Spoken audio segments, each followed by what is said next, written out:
The Nikon Z lens roadmap is finally complete. So here's 3 more lenses that I'd love to see Nikon come out with in 2024. So with that being said, let's jump right in and talk about it.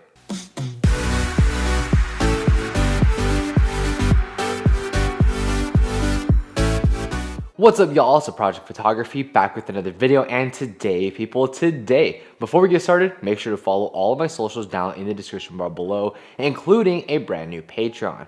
But Nikon has come out with some incredible glass over this past year, including lenses like the 85mm f1.2, Nikon 600mm f6.3, and my personal favorite, the Nikon 135mm f1.8s Plena. These are all fantastic lenses, and they even have another lens slated to come out later this year, the 35mm, and this is what the rumor is, f1.2s. Now that would be an incredible lens to help flush out the f1.2s in Nikon's lens lineup. But today I want to give you guys 3 lenses that I want to see in the next year within 2024. Let's jump right into the first lens and talk about the 12mm f2.8. Now this would be an incredible lens to help flush out Nikon's wide angle lenses. Of course, Nikon does have great wide angle zooms like the 14-24 f2.8, 14-30mm f4s, and the 17-28mm f2.8. All those are fantastic lenses. But one of the biggest issues with Nikon's lineup is that they don't do a great job with their wide angle lenses. The only real true wide angle lens we have in Nikon's prime lenses is the 20mm f1.8. Now that is an incredible lens and I love it to death, and that's a lens that I would absolutely love to have. But the thing is, they don't have anything wider than that. And that's exactly where the 12mm f2.8 would fit into Nikon's lens lineup. And I think it would be amazing to have it at f2.8 versus something like an f1.8, mainly because we want to keep it smaller, more lightweight, more compact, so it's a lot more usable in different landscape scenarios. We'll be allowed to use screw-on ND filters, and which for me, that's probably one of the most important aspects of the lens.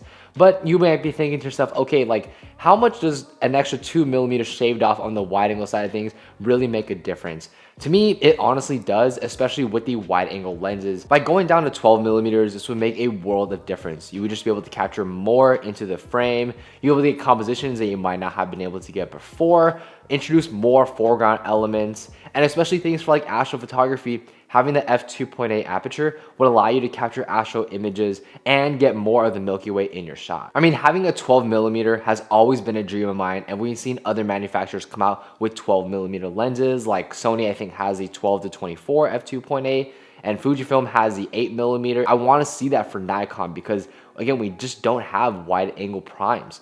But I know Laowa has come out with a 10mm f2.8. Now, that is a rectilinear lens, which would be ideal for landscape photography. But at the end of the day, I would love to see the 12mm be an S-line lens, because the S-line lenses in Nikon's lineup are just absolutely stunning. And to me, nothing beats Nikon S-line lenses, not even third-party lenses. So that's just what I would love to see from a lens like a 12mm. I understand that a 12mm would be outside of Nikon's character. I mean, again, they've only really released 20mm or longer. And the last time they released a lens that's wider than 20mm, at least a prime, would be the 14mm f2.8D. And that was released back in 2000. So I don't know, like that is a lens that we would just have to see and wait, see if Nikon comes out with a prime. Let's move on to the next lens that I would love to see, and that would be the Nikon 24mm f1.2. Now this is also a lens that I think is highly improbable for Nikon to come out with.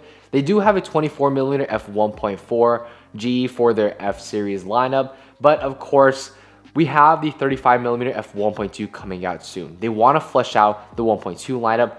The next progression to that would be the 24mm f1.2. But you might be thinking to yourself, okay, doesn't Nikon already have a 24mm f1.8?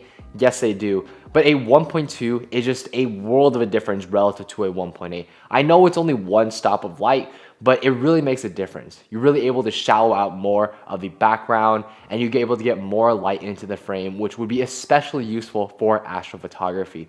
In addition, for video, just imagine having that smooth bokeh at 24mm at 1.2, which you're able to just get so much more into the frame than something like a 35mm or a 50mm f1.2. And the 24mm is actually one of my most favorite focal lengths. I just feel like it's not so wide to get the distorted feel, but it's not so much like a normal lens. Like you just get that standard focal length. I really love that 24mm. It's always been one of my favorites, and to see Nikon come out with a 1.2 lens, That would be absolutely insane. No other manufacturer has a 24mm at 1.2. I know Nikon and Canon both have their 1.4 versions. I know Sony has a 1.4 version of their G Master 24mm.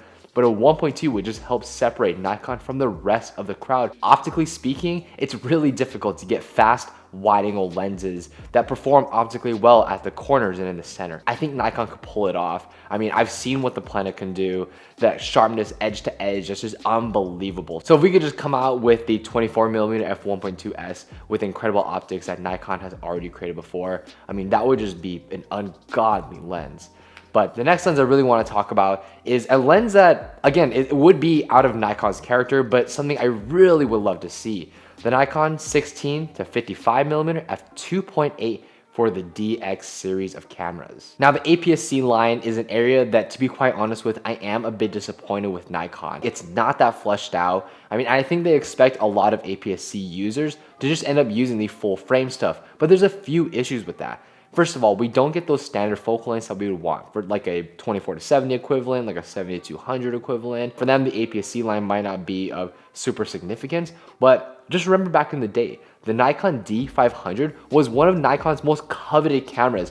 I mean, that and the Nikon D850 were neck and neck. I don't believe it when they say that, oh yeah, like the APS-C line just isn't something that is of importance to Nikon users. I don't agree with that. I love my Nikon Z30. It's one of my favorite cameras of all time. Love the ergonomics, love the form factor, and I love just the feel and use of it. And the APS-C size sensor doesn't necessarily deter me from using it. I just feel like Nikon needs to flesh out their APS-C line way more in terms of lenses and bodies. I know we have a 24-74 full frame, but when it comes to APS-C, we really don't have lenses that are optically unbelievable. And I know for a fact that Nikon can create some incredible APS-C size lenses. And we also don't get image stabilization in the full frame lenses because they expect the iris to be in the bodies, so you don't have to worry about image stabilization for the full frame bodies. But with the APS-C size bodies, we don't get that, and that's an absolutely huge issue to me. If we had an APS-C 16-55mm f2.8 with image stabilization, it would make the APS-C line so much more lethal, and then they can come out with a pro APS-C size body and help to flesh out this APS-C line way more. And having a 16-55 would allow the lens to just be a lot smaller since it is for APS-C size cameras, be more lightweight, be more compact when you're out shooting, when you don't want to bring your massive 24-70. But I think this would also be incredible for video in particular, because for me, I think the Z30 is one of the best video cameras in Nikon's lineup for just everyday content creators like myself. And so having that smaller form factor of the 16-55 with the incredible video features of the Z30 would just make such an incredible combo. Nikon historically just hasn't invested much into the APS-C line of cameras, and I just would love to see that change with a 16-55. So those are the three lenses that I would really love to see. Again, it's the 12mm f2.8, the 24mm f1.2, and then the 16-55mm f2.8. Just a fun thought experiment into what some lenses that I would love to see Nikon come out with. So let me know what you guys would love to see in terms of Nikon coming out with in 2024, whether it be lenses, cameras. Is there anything that you want to see in particular? Let me know down in the comment section down below. Thank you so much for experiencing the world with me today. And if you want to see bonus landscape photography content, please check out my Patreon. Link is in the description bar below. So feel free to rate, comment, subscribe, and I'll catch you guys in the next one.